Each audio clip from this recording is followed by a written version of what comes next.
Welcome to another edition of Vegas Bad Boys of Podcasting. DJ Impact here with the other bad boys. How y'all doing? It's good to see you. Good. Let's get right into it. Before we go into AEW everything, let's just kind of quickly talk about what happened on some of the other shows. And this won't be too long. It's just really just kind of keeping you informed on what else happened. All right. So with that, if you're on the chat, definitely go ahead and send all that information, type in whatever you want to say, and we'll try to get that in as we can. All right. So please jump in on the conversation. All right. Let me kick it off with Impact Wrestling. They had Emergence that took place on Friday. At least that's when it was aired. Just a couple of matches worth mentioning here. They had the Impact World Title, the World Title #1 contenders. Now, this particular match will be the person who would fight the winner of the Brian Myers versus Christian Cage. All right. So with that, we had Moose versus Sami Callihan versus Chris Sabin, and versus Ace Austin, who of course had Madman Fulton by his side. And the person who ended up winning that was Ace Austin. So it's his time next to fight for the Impact World Title once we find out who won that, because I'm sure that's going to be a mystery when we get to that.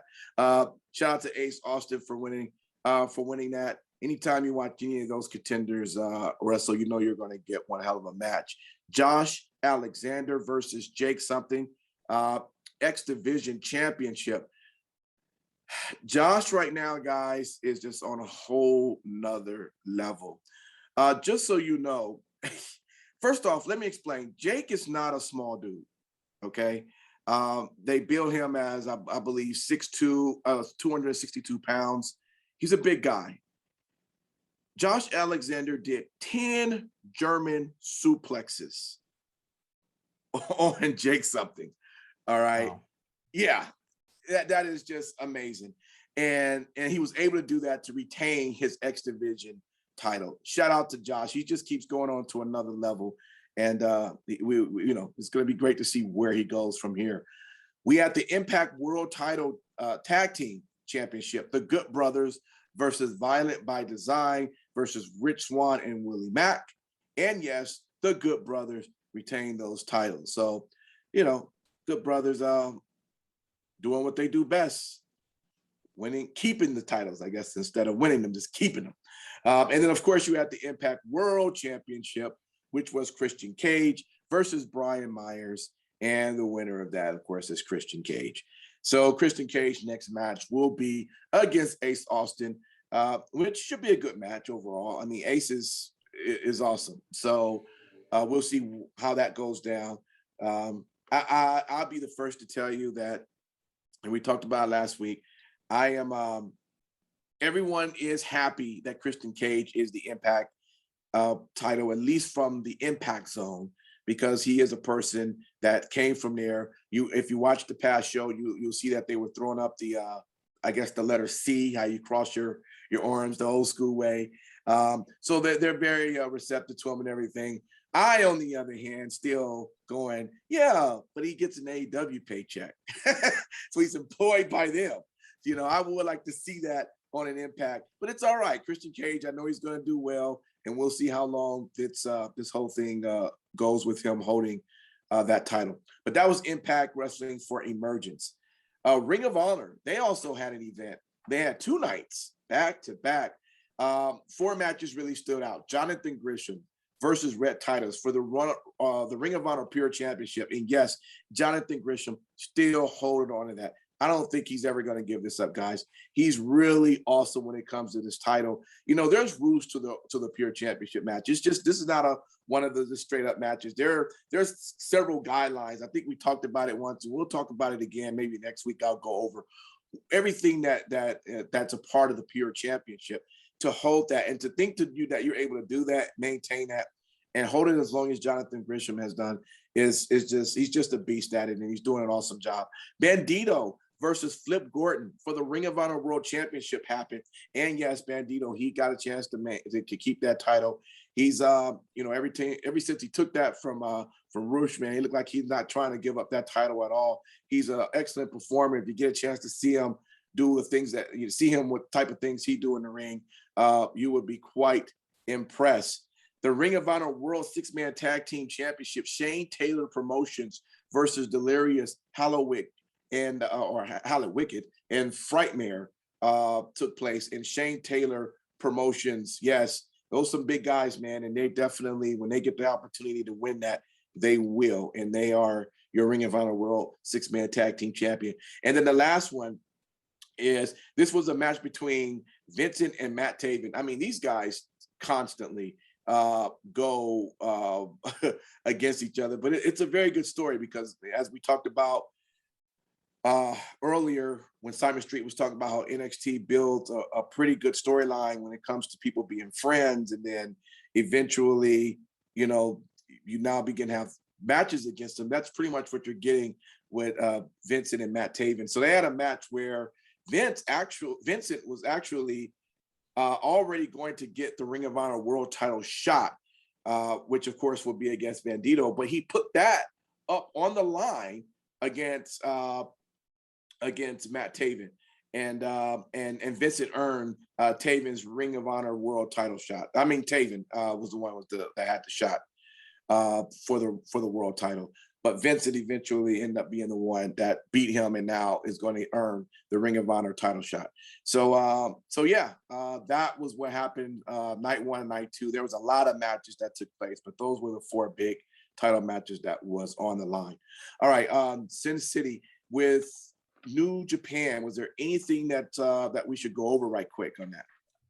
Really quickly, there is a very interesting match announcement that was just made for September 4th's Wrestle Grand Slam show in Japan, as the IWGP United States champion Hiroshi Tanahashi will defend that championship in Japan on September 4th against Kota Ibushi. So thankfully, all is seemingly well with Ibushi. If nothing else, he's at least feeling better. So that's a huge step in the right direction. He had a bout with pneumonia, is what they're saying. So yeah, really good to see Ibushi at least feeling somewhat better. They feel that he will be good to go by September 4th. So we'll be waiting to see how that match unfolds.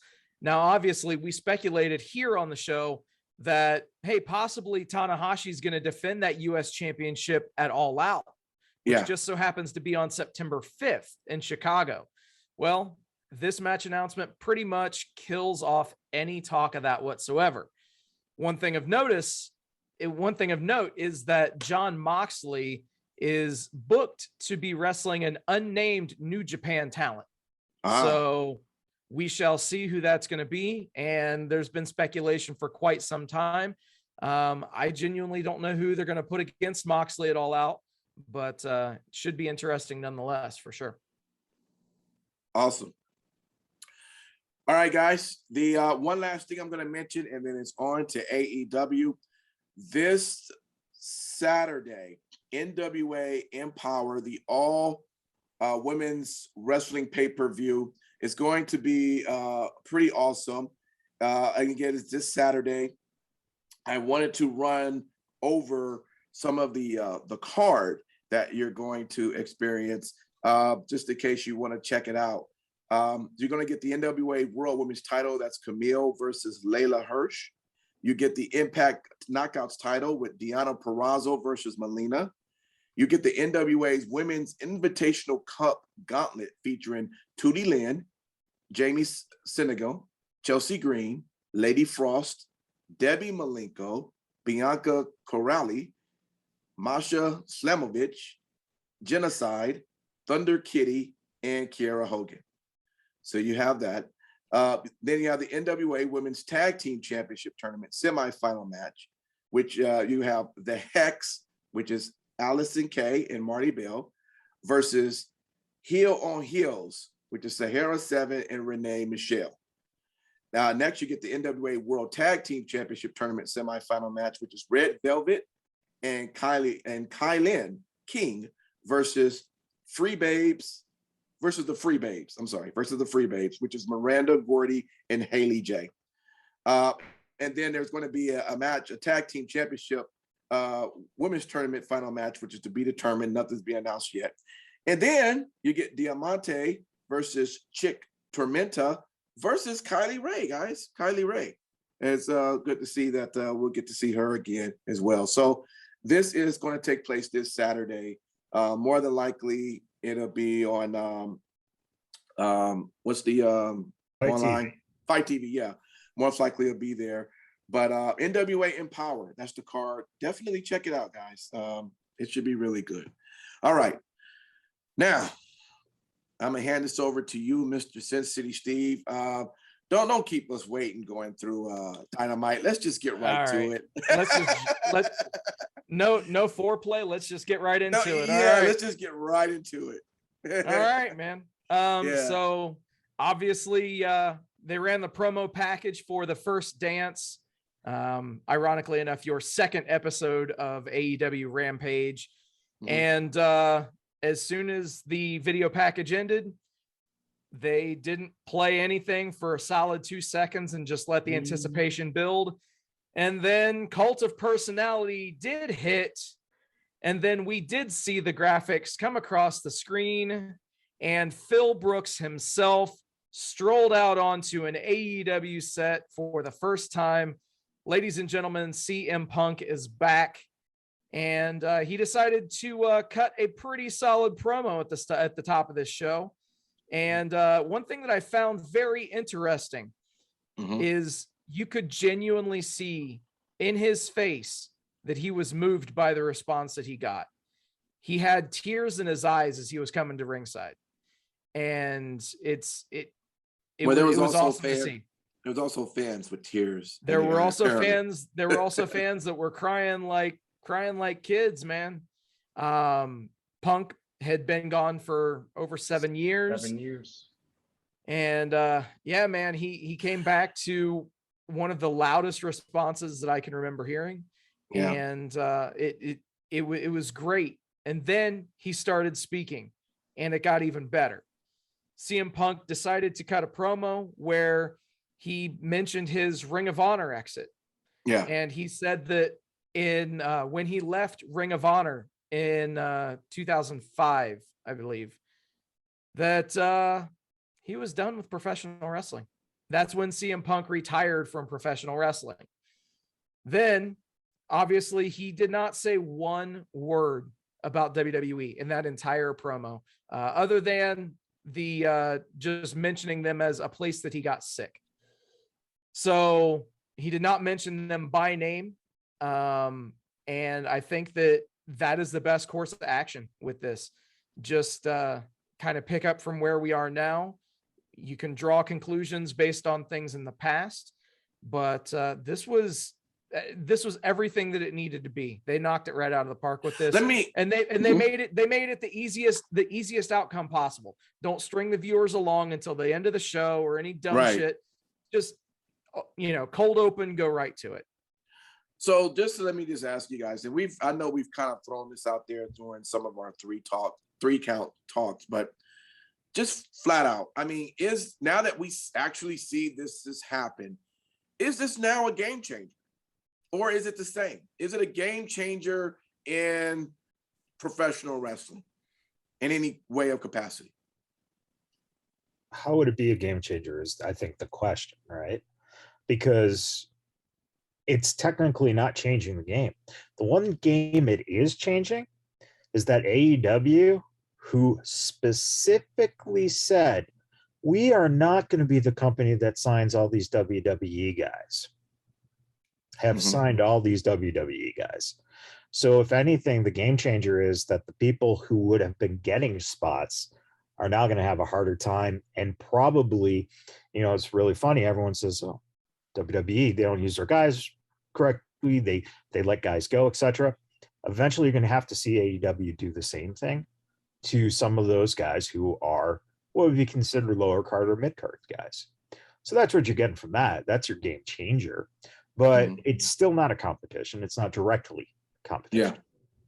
Now, if they were smart enough or had the flexibility enough to challenge Raw spot on, then you have something, because when you put something at the same night at the same time, then you have direct competition. But it's hard to say, Tuesday or Friday or Wednesday, because you're all over the place, right? You got different audiences and different things going on. Yeah. So if you're on the same playing field, that might be the game changer. But, it's something to get those fans excited. The one thing that I totally think that is bullshit is that CM Punk would be no fucking buddy on a national level if he didn't perform in the WWE. So all this backlash about how Punk was treated, et cetera, you know what? Phil Brooks signed a contract and he took full advantage of that contract. So to put any negativity on that company, no matter what the situation was, the truth of the matter is that if Phil left, retired after Ring of Honor, no one would be talking about CM Punk because no one would know who the fuck he is on a massive level, except for that small condensed crowd. Let me get your feedback on this, Simon Street. What's your take when you heard all of this? We saw what happened on Friday. What do you think? Well, the only thing I can say is this. A lot of you guys, and y'all three, don't know about me past maybe 7 years. Just being honest, okay? I used to be a diehard wrestling avid fan, 100%. There's everybody, y'all know I'm not hardcore like y'all are, but I love this business. But what made it special for me was CM Punk's time in WWE. He was somebody that as a character I identified with. He was somebody that I totally could get with and groove with. That was my guy next to The Undertaker. And some of the things that he said in WWE and he said in this promo in AEW really do make sense. At least he was consistent. Sometimes you are in a place that although your personal experience may not be what's shared among everybody else, you are sick. You become sick the way that things are run because you don't agree with it or because it's something that doesn't jive with your inner self. And so I appreciate him saying that. And I appreciate him not saying WWE because when you cure yourself of somewhere that's sick, you shouldn't have to talk about it. You don't want to talk about it because you've moved on. Now, as far as like a game changer for AEW, I think it puts them in a position to where if they put the right things in place, like Michael said, and they did go up one-on-one with the Raw, particularly Raw, they could probably do very well. I'm going to be completely honest with you. Do I think that AEW has to be careful of how many people they sign? We do know that Daniel Bryan is on his way, or Daniel Bryanson, whatever the hell you want to call him. We know that he's on his way, if rumors are correct. So they have to be careful with that because that could be something that could be problematic for what they want to do. But I want to close with this. One thing that CM Punk said in that promo, which got me excited, and which has always gotten me excited about AEW, and I've been hoping that they stick to it and they make that promise good, is working with the younger guys in the back. And he said the line that, man, would it have been great if when I first started, if I had this many people around me. That right there, in my opinion, should be what AEW stands for. Grooming younger talent. Now, that's easier said than done because as Michael says, you can only have so many people on TV time, and there's a lot of guys that's out there. A lot of guys that WWE used to have that are now signed to AEW. I hope that they stick to that. And if Punk is anything like he has been, or Phil has been like he's been in the past, he's very upfront and honest about when he says something, that's what he's shooting for. And so if he is going to work with a lot of the younger talent there, great. I'm excited to see what's going to happen when he faces off with Darby Allin. Super excited. That's going to be fun. It's a good time. Good time. I didn't cry, but it was a good time. Let me ask you this. Let me go back over to Sin City, and then I'm going to let you continue along with the show. when he speaks on working with some of the younger talent, and he start off with Darby, how careful do they have to be with his booking? Because we know he can't start off, I guess, being like the Cody and just winning matches and whatever the case. At the same time, he can't go on a losing spree either. I mean, what sense is that going to make CM Punk come in losing everybody? How important is this booking going to be now that he's going to start with these younger guys that's supposed to uplift Darby Allin or Hangman Page or take them to that next level? How do you do that? Well, it starts with there being more to the match than just the outcome of the match and the match length. Yeah. So ultimately, you're going to probably see them go probably 10 minutes or so at All Out. You're not going to see a two-move match as we saw elsewhere this weekend. So I don't think that you're going to have CM Punk come in and just squash Darby Allin. If they do that, then that's absolutely piss poor for business, and I will definitely talk shit about it if that happens. But ultimately, call it what you will. CM Punk's first match back in professional wrestling in 7+ years, that's going to get some eyes. And the other name in that match is going to be one that, people will at least, somewhat either remember or, it comes down to how the match is. If it's just a squash, then it's not going to do any favors whatsoever for Darby. But if it is an 8 to 10 minute match, Darby has a good showing, CM Punk beats him in the end, then yes, I think that he will gain a little bit more from this match just by being in the match. So I think that there's definitely something to be said about here's a question for you. Here's a question for you though, Steve. Yeah. And this is a really interesting thought, because I until you kind of said that, I didn't really think about this. What happens if guys like Darby Allin are now exposed? Meaning that they really aren't that good. And going in with a guy like Punk as they're bringing in more of this talent who has the experience of national television, right? What if you see that Darby Allin is not much more than a top independent wrestler?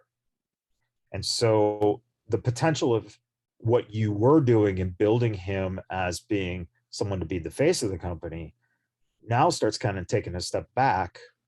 And then we see maybe like Aleister Black is a good example, right? If he came in and faced Darby, which would be a logical matchup because of the character types, and he can't hang with him. I mean, what if we start seeing some of these guys become exposed because they hadn't had that real, because now your competition is spread out throughout the roster. Before it was Jericho and it was Moxley, and it was Jericho and it was Moxley, right? Really.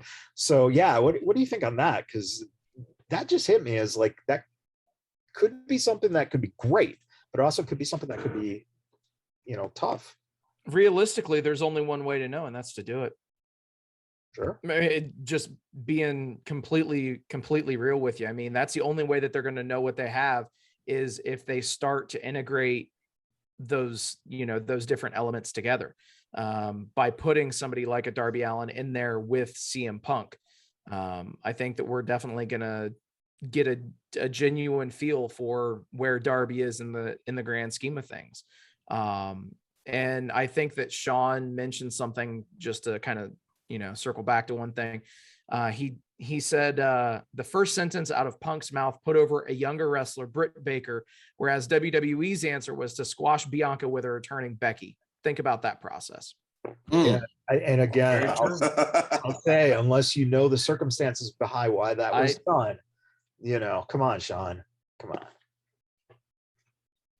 But he does make a very good point, because, again, the way I look at it is you can use a lot of, like, let's say with Punk's situation, Darby Allin, there's ways to put it to where you don't expose the younger talent to the way they're not good. Expose them as they're inexperienced. I feel like sometimes with pro wrestling, it's they're still trying to work out what's the best way to show inexperience. What's the way to convey that in a match? Sometimes they're spot on, and WWE announce team does a good job. They'll say, "Oh, well, they should have covered them quickly. You're taking too much time." You know, that's one example. I think AEW does something to that effect, to where you're going against these veterans. Okay, Punk's been in the game for quite a long time, even before he took his 7-year hiatus. You know, he's been there, done that, got the T-shirt.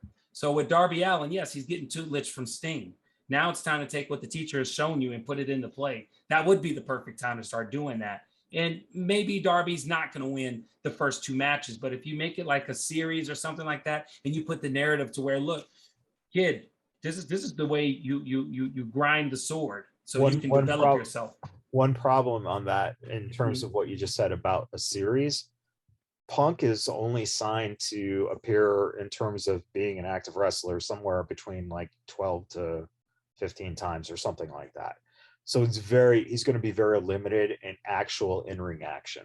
So a lot of that is going to have to really rely on more of the promos and stuff like that. True.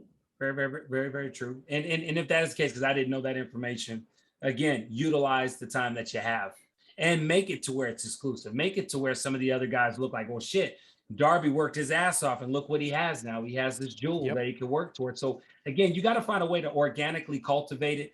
And yes, protect the older people that are the veterans, but also to protect the younger talent, because you don't want to make the same mistakes that TNA's made in the past. You know, you don't want to make the same mistakes that the WWE has made in the past. But I do think that there is a relationship that can be had when you're able to make that narrative stick. And AEW, to me, product-wise, is the closest thing that has the tools to do that. We'll see what happens. Well, WrestleMania 30 called they want their card back. All right, Sin City, go ahead. Continue. Man. So shockingly enough, there were other things on Rampage. I don't know if you guys knew that or not, but yeah, the show didn't end after the first 20 minutes. One bullshit thing, but I'll wait till you get to it. Jurassic Express defeated Private Party in a World Tag Team Title Eliminator Tournament semi-final match. So yeah, it looks like as if we're looking at Jurassic Express in the finals of that tournament, and they're going to be going against the team of whoever comes out victorious this coming Wednesday on Dynamite, when the Lucha Bros meet the Varsity Blondes. So chances are we're going to end up seeing Luchasaurus and Jungle Boy at the pay-per-view, and quite frankly, they should win those titles as well. Off of the Young Bucks. Your money's not on the Varsity Blondes in this one. No, actually, it's not. Sorry, Pillman. Sorry, Griff. Shit, sorry to Penta and Phoenix, but yeah, the Jurassic Express. I mean, they've got this without question. Just get the titles off the Bucks, please, for fuck's sake. Yeah, that has to happen. That has to happen. Impact. Yeah. Would you like to do the honors, sir? Would you like to talk about this match? Apparently, Kyra Hogan did the honors. I don't have a problem starting off with Jade. I like Jade. I've always said my joke when I first saw Jade was, I'm sure Triple H is just waiting for her to go ahead and get seasoned so he could just go ahead and grab her. That was my running joke from the beginning. But I mean, she is a star in the making. I get it. I'm all with it. On the other hand, why do we have to bring somebody in to job to lose? Part of the business. There has to be a winner. There has to be a loser, bro. And don't blame AEW. Blame Impact Wrestling. I once again always say that it's how the match is presented, and she almost seemed like she was an amateur. Okay, she's been in this business for a while. and have put on awesome matches. She couldn't connect. She couldn't do anything in this match. She was like someone literally that they just got from an indie school and came in to do the match. And that's the problem that I have when it comes to matches like that. Just no respect. I don't mind you losing. Take the loss. I think Jade should have won. But why in that manner? Why did it make her look like that she shouldn't even have been out there? Like, why is she even there? So I hate that. To the answer to the question, and there's only one reason, and that is because Kyra Hogan has an established career.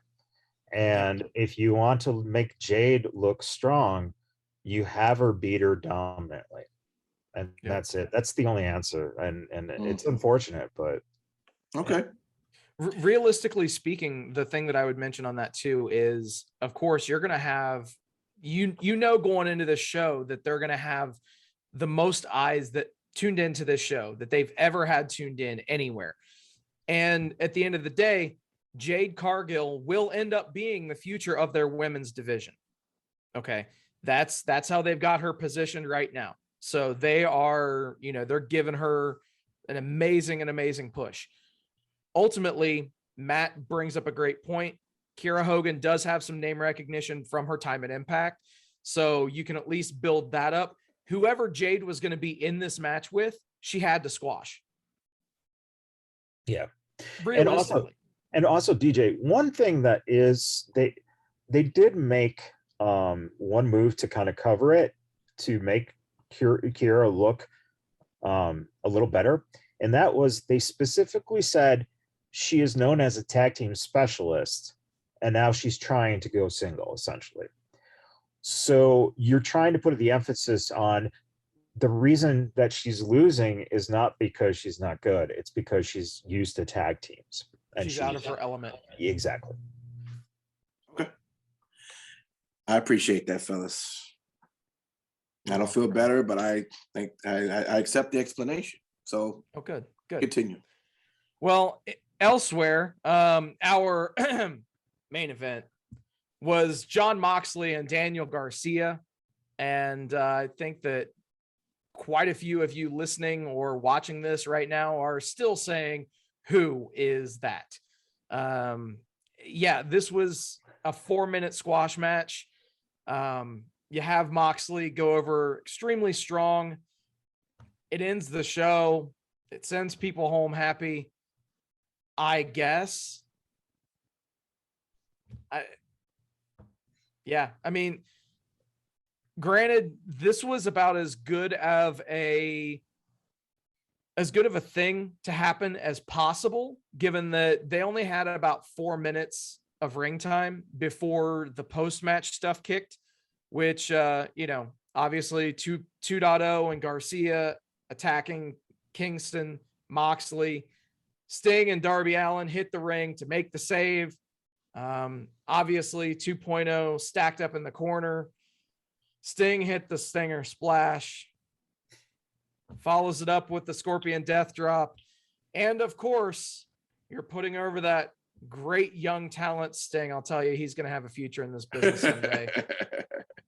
Which goes, it's funny too, because it goes to this point of you literally just signed 2 guys who were released from WWE. Yeah. And so what are you doing? Guys? Just paying higher money for guys who are jobbers. It's like, this is the concern, is Tony Khan doesn't know what he's doing with his fucking money. Yep. That's the problem. Hey, let me ask you this. That kind of think about it, because I think I showed this to Simon Street when we was at the show. I don't know. I was reading some sort of comments online, and someone made a point. They said something to the idea of Vince McMahon is very smart because you talking about that. Yeah, because he's making Tony Khan spend all of his money on his talent. Yeah, which is going to put them out pretty quick. I never thought about that, but is that something that's possibly could be happening, and we just don't know that? CocaCola has done it in the future. Not the future, in the past. Sorry, let me rephrase that. CocaCola has done something like that. A long time ago, CocaCola if you didn't know, Dr. Pepper weren't the same company, and they still aren't the same company, but I'm not Dr. Pepper, Sprite. And so what they were doing is, they were essentially doing so well that they made them eventually merge with them. Same thing for Dr. Pepper. I used to work for Coke, so that's the reason I'm saying that. So it was interesting because I didn't know until I started working for Coke that people do that in business all the time. They'll make their competition spend more money to compete with them. What? You used to work for Coke, or you used to work for CocaCola? CocaCola. Thank you for correcting that. All right. I can just see it now to feel like Simon Street. I'll hire you for a bag of Coke. No. Listen, he ain't Tony Khan. Oh, Jesus. I'm serious. If you guys haven't seen that press conference afterwards, just look at Tony sit there with the look on his face, and you're like, yeah, he might be. He might be coked out. He might be. Jesus. Well, keep on spending his money then. Let's go. Yeah, I guess so, man. I guess so. But it brings up a very interesting point, and that is whether or not it's intentional or not, with the WWE taking the steps to look at their books. And, remember, just 3 years ago, everyone was pissed off. Oh, Vince is signing everyone under the sun. Well, at some point when you do that, you do have to eliminate people. And I'm sorry if you like Miro when he was there, or I'm sorry if you like so-and-so and so-and-so. Guess what? If you want to sustain your business, you got to let some of that weight go. And it just happens that Tony has been very willing. The guy who said he wouldn't do it is very willing to start grabbing this, which is interesting because is it because he wants to be one of the boys? He wants to be liked? Is it pressure from the network to get even higher ratings? What is it behind it? And is it smart business? Because the one thing we got to say about Tony, and just remember, and I had this conversation with John the other day, and he goes, "Oh, that's right. I didn't remember that." When you compare Bischoff to Tony Khan, there's a big difference. Bischoff started in advertising in AWA back in 1986, and he worked his way as a broadcaster through the ranks, and then was interviewed and given the job. And then Bischoff, it went to his head, and you saw the downfall of WCW. And it was also not run by, it was, run by network people, and they had guys from, Coca-Cola marketing and shit like that, right? Here, the danger is Tony's never been in the wrestling business. So the people he's listening to are all the EVPs who do not get along.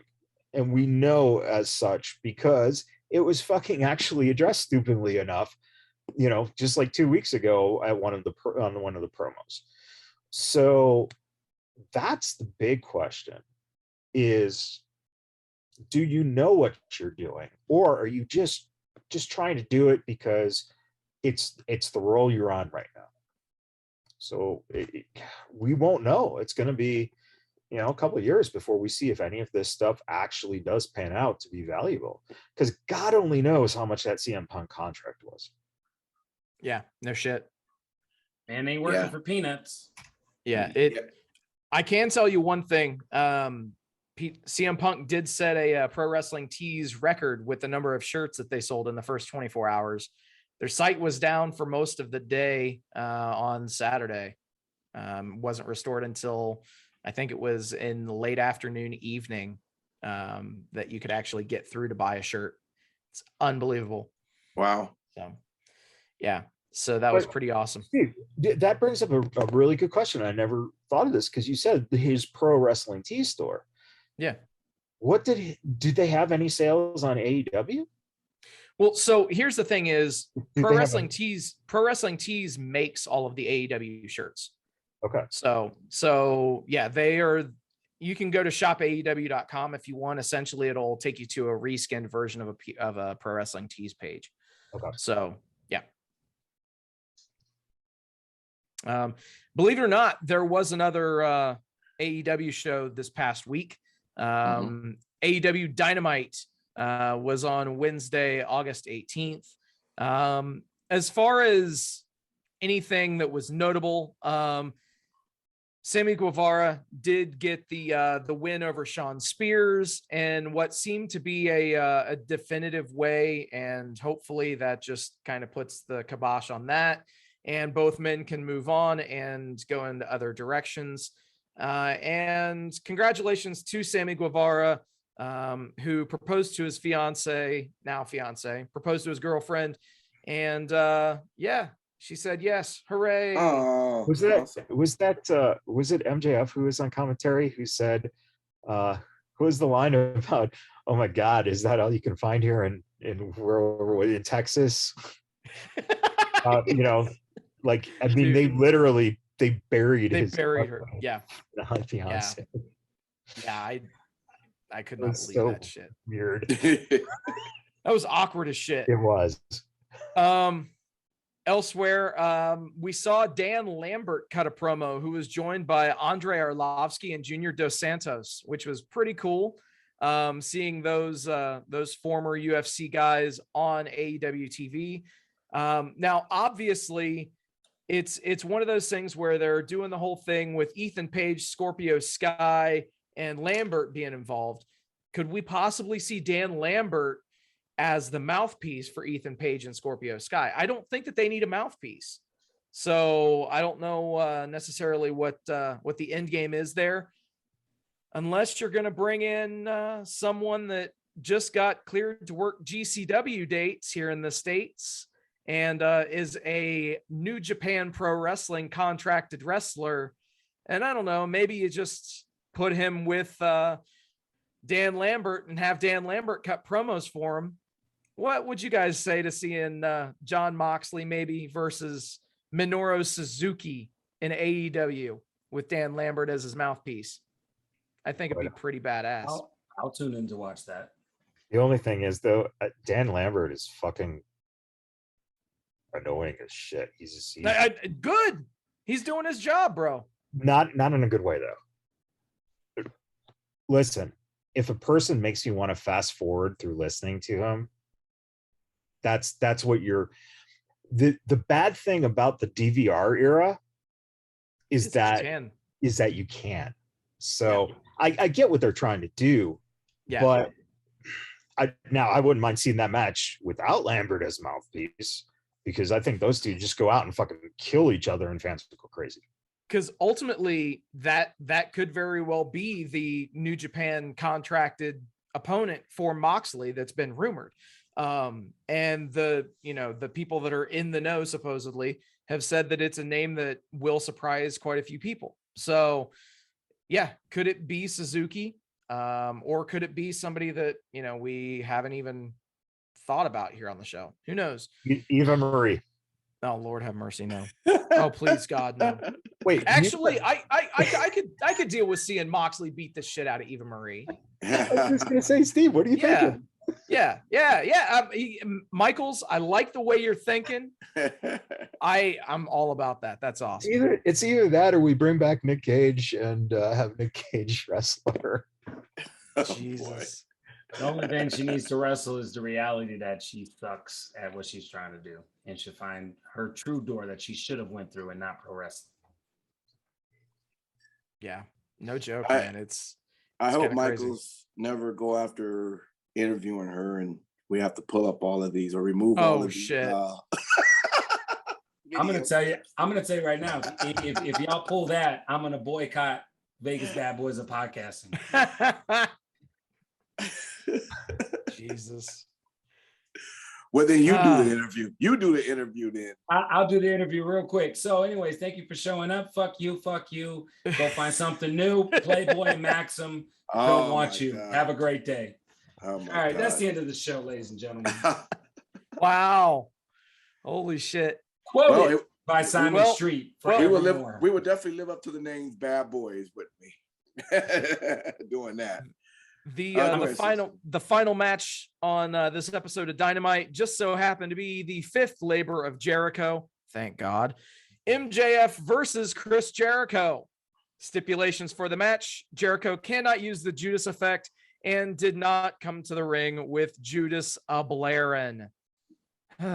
Well, they did the sing along. It's too bad the audience couldn't wrestle for him too. No shit. I'll tell you, man. So, you know, there are certain matches that are definitely made better by the crowd. This one was one of them, because God forbid, could you guys imagine if this match would have happened in an empty arena? It just would not have worked whatsoever. Due to, you know, no one was surprised with the outcome of the match. MJF picks up the win in about 15 minutes. And ironically enough, I did like the timing of this. Just as Jim Ross said, he'd never seen Chris Jericho tap. Well, Chris Jericho tapped. So he tapped to that arm bar. So I don't know where we go from here. Let's hope that the inevitable happens this Wednesday. Jericho comes out, challenges MJF. MJF says, hell no, I already beat you. Jericho says, well, what if I put up my career on the line? And then at All Out, we have Chris Jericho versus MJF.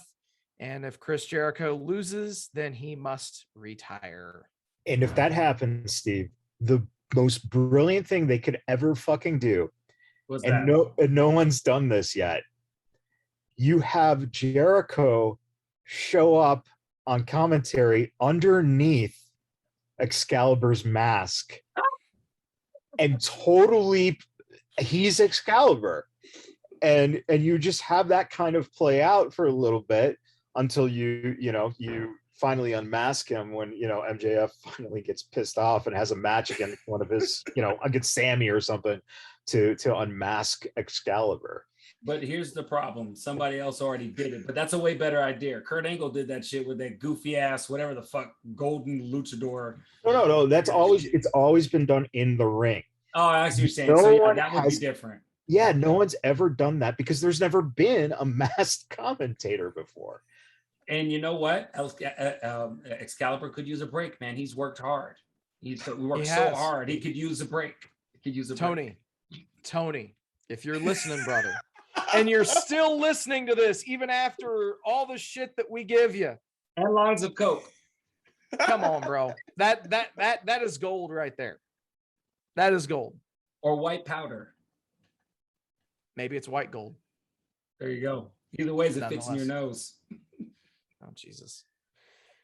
So yeah, that pretty much gets us caught up on all of this stuff. Yeah. And by the way, quick answer. Chris want to know, does that mean we finally get rid of Excalibur? No. No. Boy, talk about a retirement match for a retirement match. No shit. Now, can we do the same thing for JR? Right? Now, so Sean in the chat just asks, can AEW stop signing talent and start signing new commentators? Yeah, and don't use Mark Henry, because all he said was a couple of quick words, and that was it. No shit, man. That was rough. Man, it's pretty brutal. And it was also brutal that they put JR on that team now. So not only are you not hearing Mark Henry, and when he does open his mouth, it's like, then it's JR just blabbering stuff. It's like, find the balance, man. Taz is good. Stop doing Team Taz shit, and that'd be great. You know what's scary about JR? Because I don't watch AEW all the time, but when I do and I hear JR, he's always recounting a memory that he had. Then listen to his commentary. He's always, almost every time, recounting a memory. Well, like 15 years ago in 1996, I remember that, some shit like that. I'm like, okay, JR. All right, guys. You were in the future tonight, and now 1996 is only. I know, bro. My bad. 25 years. 25. Marty McMotherfucking Fly, ladies and gentlemen. Oh God, man! Thank you, man, Sin City, for breaking that down, and you guys for hanging out with us. We're gonna give our final thoughts for the week. We thank all you guys for rocking with us. No matter if you're listening to us or watching us live or on the podcast, we absolutely appreciate you very much. Don't forget, there is the NWA Empower going down this weekend, and of course, The following weekend after that, it got All Out, right? So we still have a lot more wrestling to be had. All right. So with that, I'll start off with you, Simon Street. What would you love to tell the good people out there? Well, everybody, it's been a fantastic week of wrestling, especially the weekend. I know all of us had our fill. A lot of us who went and traveled. Hopefully you travel as safely as you got to Las Vegas. You travel back to your homes and remain safe. And that's all I got to say. No doubt, no doubt. City Steve. Thank you guys for hanging out with us in the chat. Thank you for liking, sharing, subscribing, doing all the awesome shit that you guys do on a weekly basis. Mm-hmm. You guys do the, you guys fuel us to be able to do this. So thank you so much. Also, special thank you to all the brave men and women serving this country on lands, both foreign and domestic. Thank you for everything that you do as well. And also, repsports.com. Use promo code Vegas at checkout. Save yourself 15%. repsports.com, promo code Vegas. All right, Matt Michaels. When you think about it, CM Punk, for all the stuff that he's done in his career and everything, out of all the wrestlers, he's got the best finisher for him because it's the go to sleep. And that's what happens every time he fucking wrestles is I go to sleep. So Damn. All right, well, there you have it. All right, guys. Thank you for hanging out, and we will see ya next time. Peace.